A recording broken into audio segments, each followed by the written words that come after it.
Bonjour, je m'appelle Julien Tinet, je suis DJ.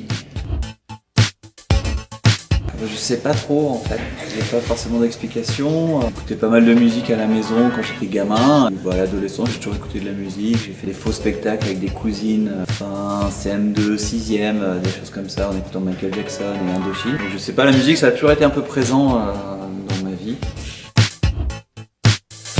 C'est plutôt un accident. J'avais d'autres métiers à côté, j'ai commencé à faire DJ en arrivant à Saint-Brieuc avec des amis. Au fur et à mesure de soirées, comme ça, c'était vraiment pas prévu. À un moment donné, je me suis retrouvé au chômage. Je me suis dit, bah vas-y, il faut se lancer parce que les soirées, ça marchait pas trop mal. Et puis j'avais un peu de date. Puis je me suis dit, bah allez, on y va, rien à perdre.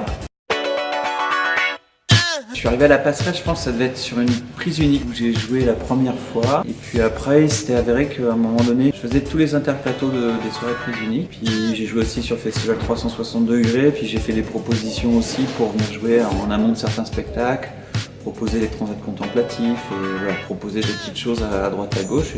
C'est une collaboration maintenant qui se fait depuis quelques années. C'est un rendez-vous qui a lieu au bar de la Passerelle. La particularité, c'est que c'est vraiment à part entière et c'est pas quelque chose qui se passe avant un spectacle qui aura lieu au petit théâtre, au forum ou ailleurs. Et l'idée, c'était de faire comme un salon d'écoute un peu.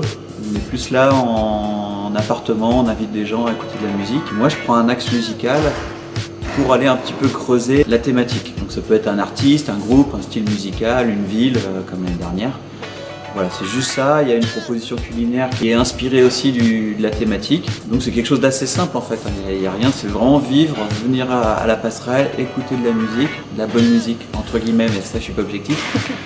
Et puis venir boire un verre et puis être entre amis ici, et c'est aussi vivre le lieu différemment. Il y en a 3, c'est un rendez-vous qui a lieu un rendez-vous en novembre, décembre et janvier. Donc c'est un petit côté aussi un peu automne-hiver, on vient se mettre au chaud tranquillement. Alors, on va démarrer par Prince, voilà, Minneapolis, funk, années 80 et jusqu'à il n'y a pas longtemps. Ensuite il y aura une thématique sur Détroit, la ville de Détroit. Il y aura de la soul music et de la techno, mais entre tout ça il y a aussi du MC5, du funkadélique, il y a une scène jazz, il y a pas mal de choses. Donc c'est intéressant de voir aussi l'importance de l'industrie et de la ville qui construisait des voitures à la chaîne et tout ça. Donc l'impact aussi de l'économie d'une ville sur aussi son histoire musicale avec les communautés noires et tout ça. En fait, ça va être assez intéressant. Et il y aura une thématique sur Richie Sakamoto et Aori Hosono, qui sont 2 compositeurs japonais qui ont démarré, chacun ont des parcours différents. Ils sont groupés dans un groupe qui s'appelle Yellow Magic Orchestra. Ils ont fait Richie Sakamoto, c'est plus musique classique, et Hosono, il vient plus du folk. Ils se sont retrouvés pour faire de la musique synthé, un peu le Kraftwerk japonais, et ils ont fait plein de choses, produit plein de choses complètement dingues dans les années 80. Et ils ont continué aussi à proposer des choses dans les années 90 et jusqu'à maintenant qui sont hyper belles et incroyables. Donc quelque chose d'assez varié, un peu touche à tout.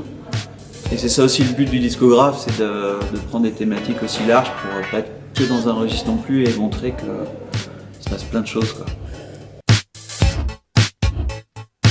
Les 3 rendez-vous l'année dernière ont vraiment bien marché. Et c'est à la cool, il n'y a pas de prétention, on redécore un peu l'endroit aussi avec la thématique. On essaie de faire que justement on vient vivre aussi le bar d'une autre manière. Et voilà. Non, c'est cool. On boit un verre, on vient discuter entre copains et écouter de la musique. C'est simple mais c'est cool.